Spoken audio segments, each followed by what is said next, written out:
हमीरपुर से खबर। जिलाधिकारी राहुल पांडे ने बड़ी कार्रवाई की। आंगनबाड़ी कार्यकर्तियों को नहीं मिला, अभी तक नहीं मिली कोई व्यवस्था। प्रशिक्षण के नाम पर जमीन में बैठाने का ये पूरा मामला। कुर्सियां होने के बाद भी फर्श पर बैठी देखी ये कार्यकर्तियां और डीएम ने डीपीओ और सीडीपीओ को रोका का वेतन रोका गया है और डीपीओ शैलेंद्र प्रताप अपनी जिम्मेदारी को नहीं संभाल पा रहे तो सीडीपीओ मुस्कुरा के खिलाफ कार्रवाई के निर्देश दिए गए हैं।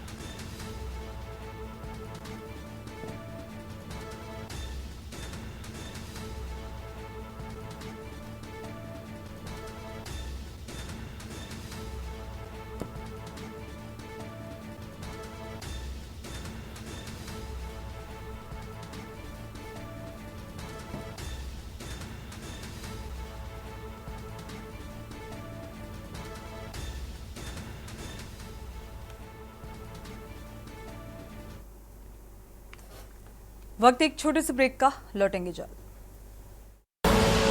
आप देख रहे हैं के न्यूज, खबरों का सारथी। केसरिया से मन जोगी हुआ रे, दिल झूमे देखो पतवारा हुआ रे। केसरिया से मन जोगी हुआ। हर पल मनाओ केसरी त्योहार। विमल, बोलो जुबान केसरी।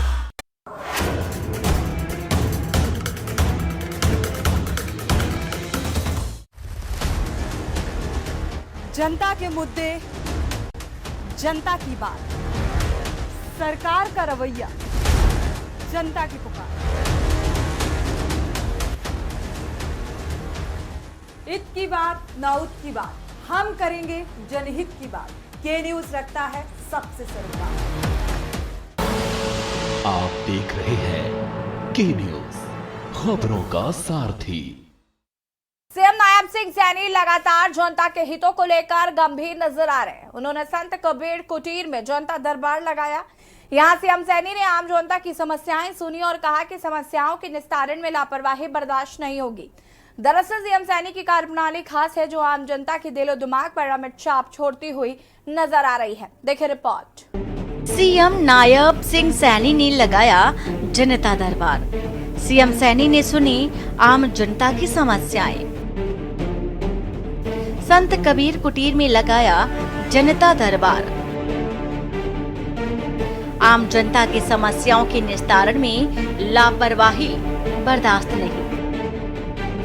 सीएम ने जन समस्याओं के निस्तारण के लिए अधिकारियों को निर्देश दिए। सीएम सैनी की कार्यप्रणाली आम जनता के दिलो दिमाग पर छोड़ रही अमिट छाप। मुख्यमंत्री नायब सिंह सैनी ने संत कबीर कुटीर में आम जनता की समस्याओं को सुना और उनके समाधान के लिए अधिकारियों को जरूरी निर्देश भी दिए। मुख्यमंत्री सैनी ने कहा कि उनकी सरकार जनसेवा के लिए हमेशा ही प्रतिबद्ध है और वे हर संभव प्रयास करेंगे कि जनता को किसी भी प्रकार की समस्या का सामना न करना पड़े। वही समस्याओं के समाधान के लिए अधिकारियों को पारदर्शी नीति अपनाने की सलाह देते हुए सीएम सैनी ने कहा कि हमारी सरकार सभी वर्गों की भलाई चाहती है।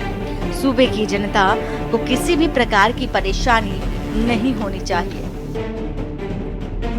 हम पूरा प्रयास कर रहे हैं कि हर जो भी कहीं कोई किसी को समस्या है उसका समाधान हो, उसको लेकर के हम तत्परता से काम कर रहे हैं। कोई भी समस्या अगर हमारे ध्यान में आती है, मैंने अधिकारियों को बोला भाई उसको आप तुरंत राहत पहुंचाइए। मैं कहा आपको क्या दिक्कत है, मैं बात सुन रहा हूं ना लोगों की। रात को अगर कोई मेरे पास इमरजेंसी में आ जाता है मैं तभी बात सुनता हूँ। क्या बात है बताइए भाई।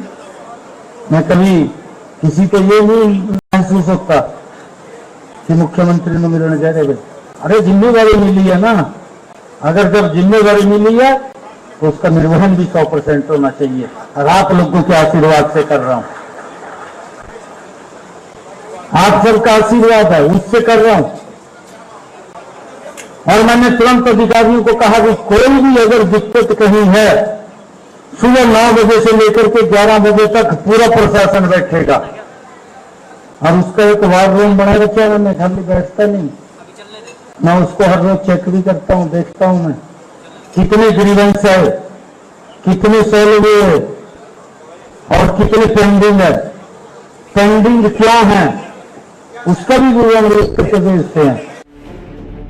शहरी एवं ग्रामीण क्षेत्रों में विकास को मिली गति। सरकार के पौने 10 साल के कार्यकाल के दौरान हुए कई अहम कार्य। विभिन्न पेयजल एवं सीवरेज योजनाओं की इंफ्रास्ट्रक्चर तैयार करने पर करोड़ों की राशि खर्च की गई। जनता को निर्बाध रूप से पर्याप्त मात्रा में स्वच्छ पेयजल सप्लाई करने के लिए 575.50 करोड़ की राशि व्यय की गई। वहीं प्रदेश में 294 नहर जल पर आधारित परियोजनाओं और 265 ट्यूबवेल आधारित पेयजल परियोजनाओं के पंख लगे। राज्य में 1508.45 करोड़ की लागत से 4,861 नए ट्यूबवेल और 1,343 बूस्टिंग स्टेशन बनाकर चालू किए गए। हरियाणा के 14 बड़े बड़े गांवों में पेयजल सप्लाई 70 लीटर से बढ़ाकर 135 लीटर प्रति व्यक्ति प्रतिदिन की गई।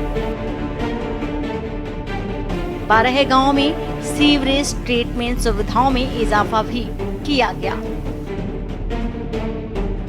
बता दें कि हरियाणा के शहरी एवं ग्रामीण क्षेत्रों में बीजेपी सरकार के पौने 10 साल के कार्यकाल के दौरान विभिन्न पेयजल एवं सीवरेज योजनाओं के प्रभावी और स्थायी इंफ्रास्ट्रक्चर तैयार करने पर खर्च करने में कोई कोर कसर नहीं छोड़ी गई। प्रदेश भर में 294 नहरी जल पर आधारित परियोजनाओं और 265 ट्यूबवेल आधारित पेयजल परियोजनाओं के माध्यम से नागरिकों को निर्बाध रूप से स्वच्छ पेयजल सप्लाई करने के लिए पर्याप्त व्यय किया गया।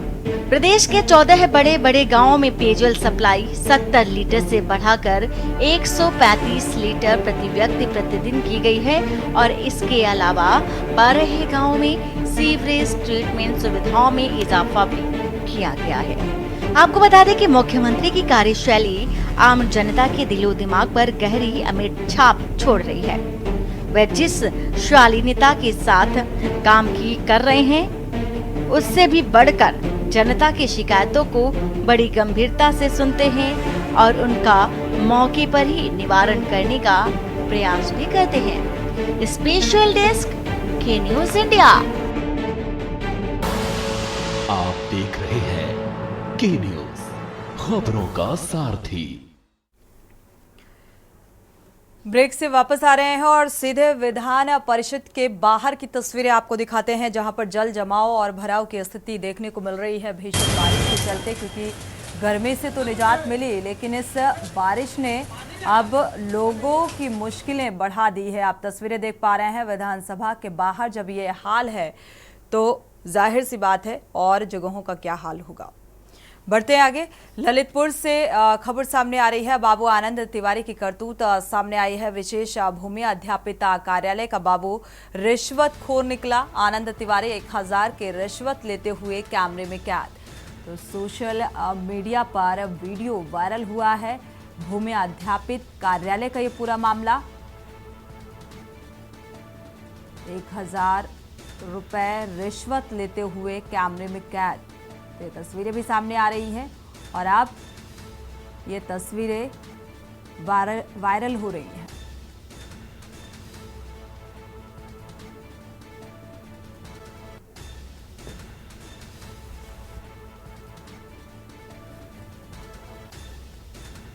तो आनंद तिवारी हैं जो कि आप देख पा रहे हैं। भूमि अध्यापिता कार्यालय का ये पूरा मसला है, जहां पर बाबू आनंद तिवारी की करतूत सामने आई। तो रिश्वत लेते हुए कैमरे में कैद हुए।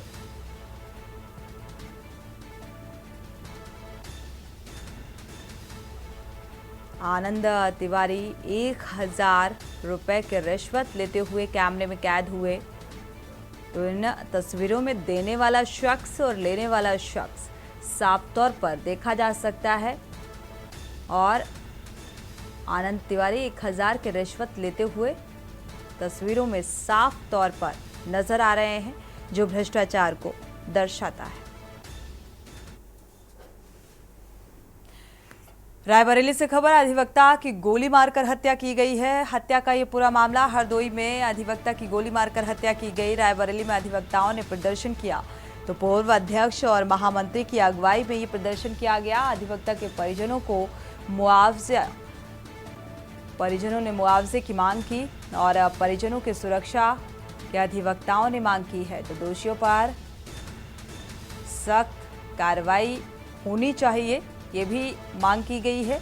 अधिवक्ताओं की सुरक्षा को लेकर अब सरकार से मांग। तो बारिश के बावजूद अधिवक्ताओं ने ये प्रदर्शन किया। जिला सत्र और न्यायालय में ये प्रदर्शन किया गया।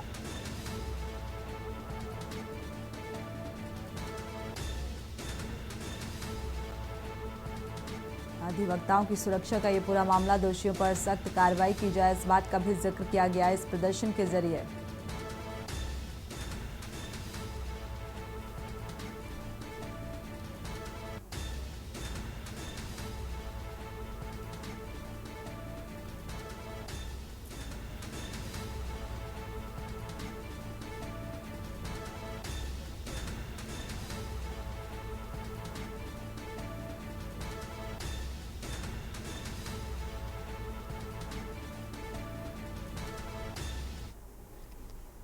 कानपुर से खबर, दबंगों ने कोचिंग संचालक से मारपीट की है। फिल्म स्टाइल में पहुंचे थे कार सवार दबंग।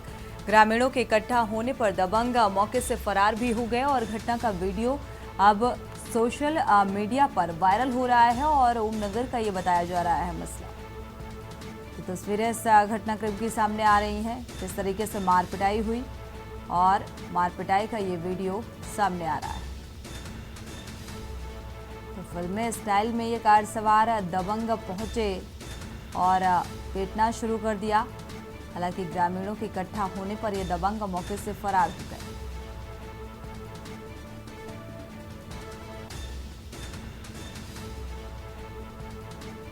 तो इस पूरे घटनाक्रम का ये वीडियो सामने आ रहा है। अब देखना ये होगा कि क्या इस वीडियो का प्रशासनिक स्तर पर संज्ञान लिया जाता है और क्या कुछ इन दबंगों के खिलाफ कार्रवाई की जाती है।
बढ़ते आगे, आगरा से खबर, रेस्टोरेंट के रूफटॉप पर लगी भीषण आग। किचन में लगी आग से रूफटॉप जला। फायर ब्रिगेड की गाड़ी हालांकि मौके पर पहुंची। बीकानेर एक्सप्रेस रेस्टोरेंट का ये पूरा मामला बताया जा रहा है।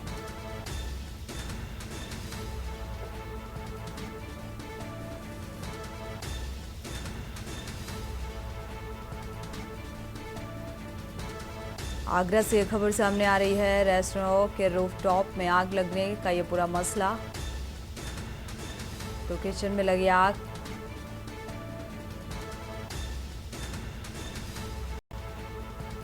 रूफटॉप तक पहुंची और ये तस्वीरें भी इस घटनाक्रम की सामने आ रही हैं। बीकानेर एक्सप्रेस रेस्टोरेंट का ये मामला बताया जा रहा है, जहां पर ये आग लगी। आगरा से अहम खबर,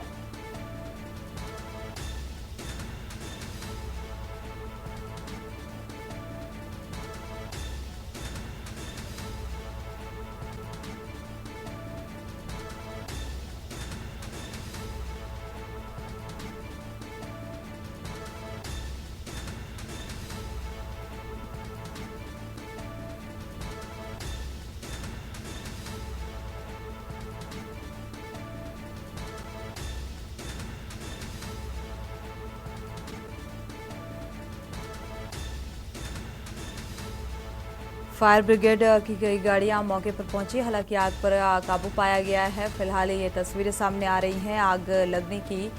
आगरा से अहम खबर, रेस्टोरेंट के रूफटॉप तक ये आग पहुंची।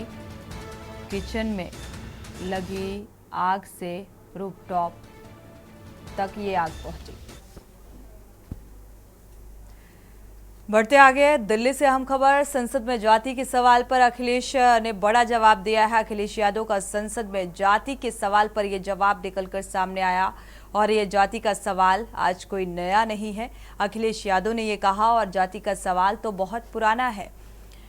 तो आपको बता दें, एनिहिलेशन ऑफ कास्ट बुक पढ़ने की भी सलाह दे डाली। तो जाति पर दिए गए इस बयान पर अब सियासत भी तेज होती हुई नजर आ रही है, राजनीति भी तेज हुई। जिस तरीके से संसद में अखिलेश यादव ने जाति को लेकर बयान दिया,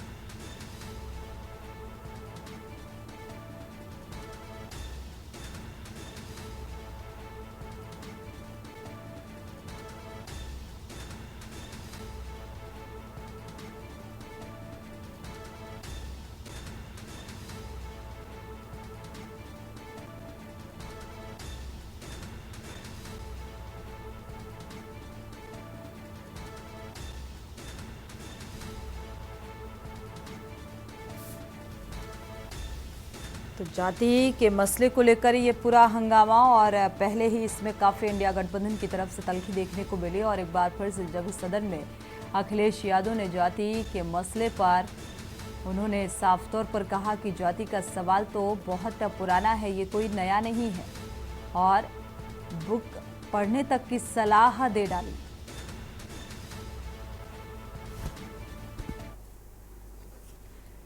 कौशाम्बी से खबर सामने आ रही है, राष्ट्रीय पक्षी को वाहन ने टक्कर मारी है। टक्कर से गंभीर रूप से घायल हुआ ये मोर।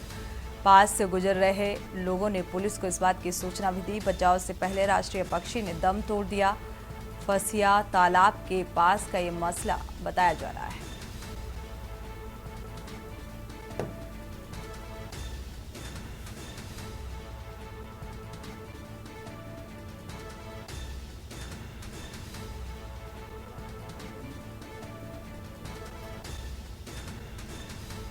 पास से गुजर रहे लोगों ने पुलिस को इस बात की सूचना दी और प्रशासन का अमला मौके पर पहुंचा। बचाव से पहले ही राष्ट्रीय पक्षी ने दम तोड़ दिया।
दिल्ली से खबर है, कांग्रेस संसदीय दल की आम सभा में बैठक हुई और संसद में कांग्रेस संसदीय दल की आम सभा बैठक। वायनाड भूस्खलन के पीड़ितों के लिए मौन रखा गया और वायनाड में 156 से ज़्यादा लोगों की मौत हुई। इसको लेकर दुख जताया गया।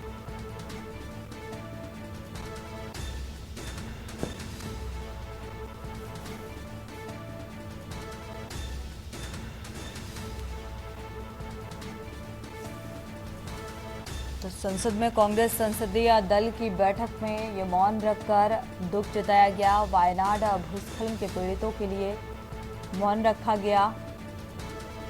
156 से ज्यादा लोगों की अब तक मौत हो चुकी है। तो भूस्खलन की समस्या के चलते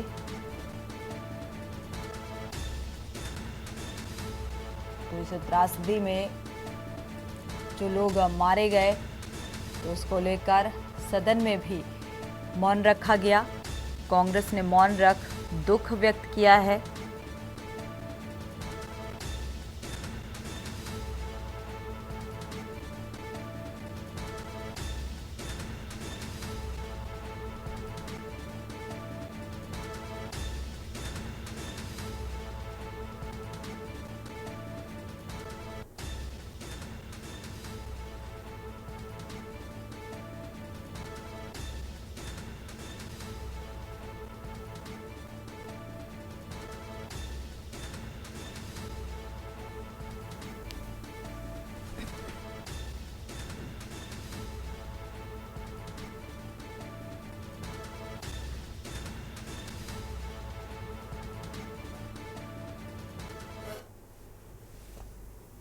सीतापुर से खबर, चोरों ने लाखों का सामान पार कर दिया। अज्ञात चोर दीवार तोड़कर दाखिल हुए और घर में रखी ज्वेलरी और नकदी पर हाथ साफ कर दिया। मलिया सुल्तानपुर के सरना गांव का ये घटनाक्रम बताया जा रहा है। तो घर में रखी ज्वेलरी पर हाथ साफ कर दिया। मलिया सुल्तानपुर का ये घटनाक्रम सरना गांव का मामला बताया जा रहा है।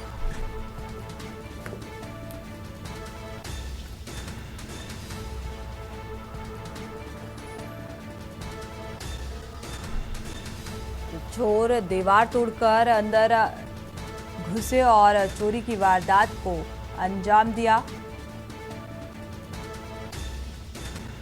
तो सरना गांव का ये मामला सामने आ रहा है, जहां पर चोरों ने चोरी की वारदात को अंजाम दिया और लाखों की चोरी का अनुमान जताया जा रहा है। तो लाखों की ज्वेलरी, नकदी समेत हाथ साफ किए।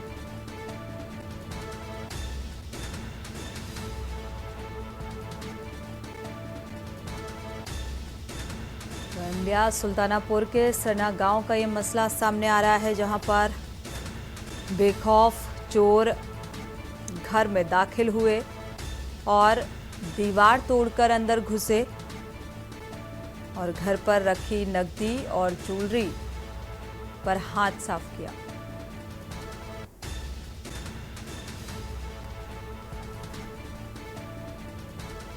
तो लगातार हो रही चोरी की घटनाएं प्रशासनिक कार्यशैली पर भी सवाल उठा रही हैं कि गश्त के बावजूद भी इस तरीके के घटनाक्रमों में इजाफा देखने को मिल रहा है, यानी कि चोरी की घटनाएं रुकने का नाम नहीं ले रही।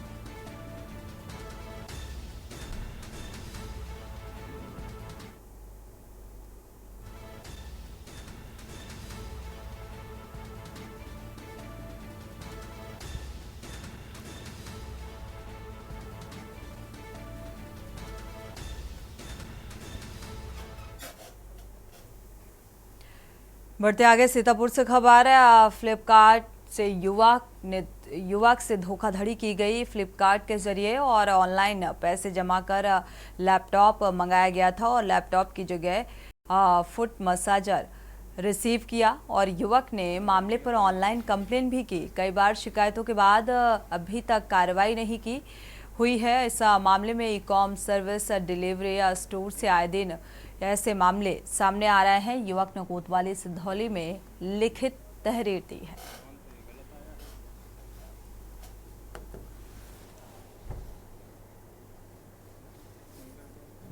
तो इस शख्स ने ऑनलाइन लैपटॉप ऑर्डर किया था, लेकिन फुट मसाजर रिसीव हुआ और इसको लेकर अब धोखाधड़ी इस युवक के साथ हुई। इसके लिखित तहरीर दी थाने में। अब देखना यह होगा इस मामले में क्या कुछ कार्रवाई होती है।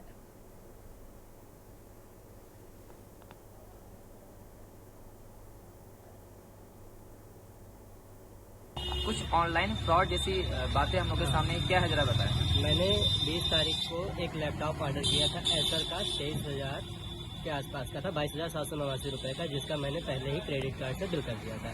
और 26 तारीख को हमको डिलीवर हुआ, उसकी जगह पे फुट मसाजर, और मैं 2 बार उसका रिप्लेसमेंट लगा चुका हूँ, 2 बार रिजेक्ट हो चुका है और आगे कुछ हो नहीं रहा है।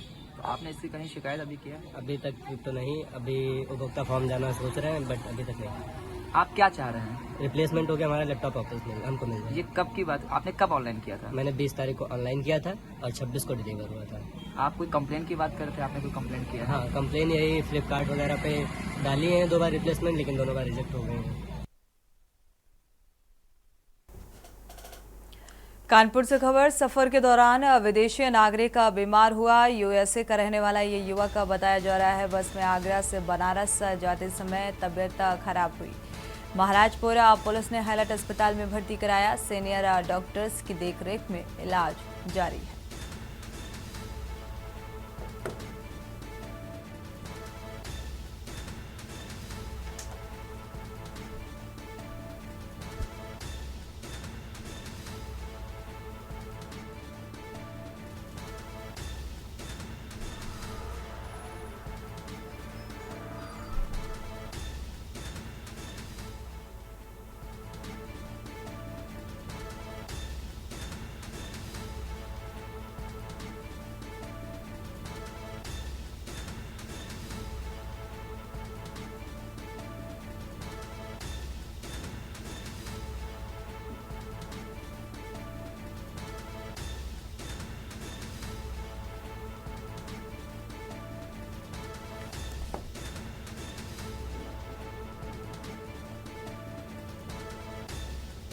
महाराजपुर पुलिस ने हाईलाइट अस्पताल में भर्ती कराया। फिलहाल इलाज जारी है। यूएसए का रहने वाला ये बताया जा रहा है शख्स बस से आगरा के लिए ट्रैवल कर रहा था और इसी दौरान तबीयत खराब हुई।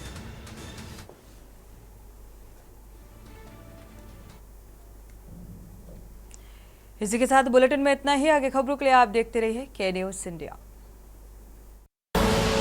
आप देख रहे हैं के न्यूज़, खबरों का सारथी।